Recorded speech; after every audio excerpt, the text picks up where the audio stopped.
some devotees called a hotel in New York and they said, "Can you please keep Bhagavad Gitas in your hotel?"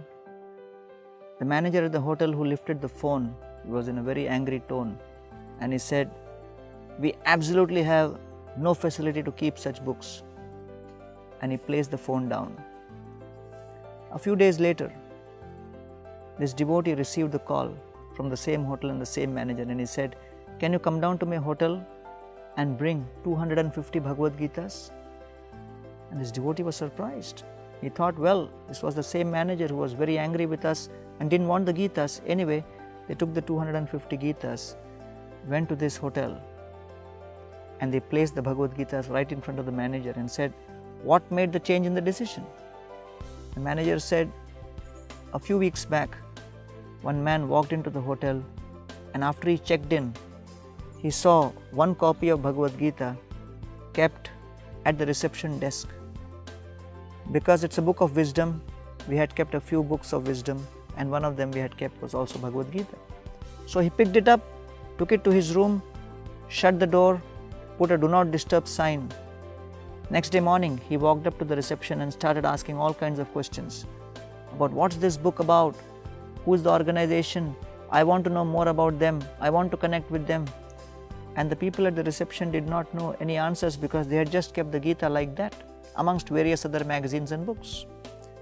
Then they asked him further, "Why are you so curious?" And he said, "Actually, yesterday night I had checked into the hotel with a desire to commit suicide. But then I saw this book on the reception. I picked it up, took it to the room, and I thought before committing suicide, let me read this Bhagavad Gita.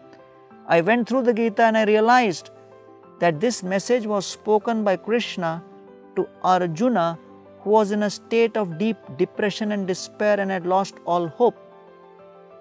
And therefore, in the Gita first chapter, Arjuna tells Krishna, Vepathuscha sharire me roma harshascha jayate gandiva sramshate hastat tvakchaiva paridahyate." Arjuna said, "My dear Krishna, my hands are trembling, my hairs are standing on end, I am unable to control my emotions, please help me." Therefore, the Bhagavad Gita was spoken to Arjuna, who was in a state of deep depression.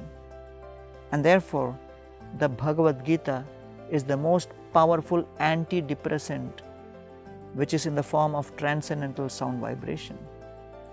So this man, he just shared how he got so much of hope. He got actual confidence in the proper art of decision making. He forgot his lamentation, he forgot his sense of hopelessness and desperation, and with great confidence, he decided to live the next leg of his life, making the right decisions. And so, seeing that incident, the manager said, "I thought if one book kept at the reception could save a life, why not keep a book in every room?" Thinking like this, I have reached out to you and called you to the hotel so that we can now keep a book in every room. That's why I asked for 250 Bhagavad Gitas. Dear friends, life is short, time is less, problems are many, but we have a moment to make a decision. Let us make the right decision by taking shelter of the right source of wisdom and knowledge.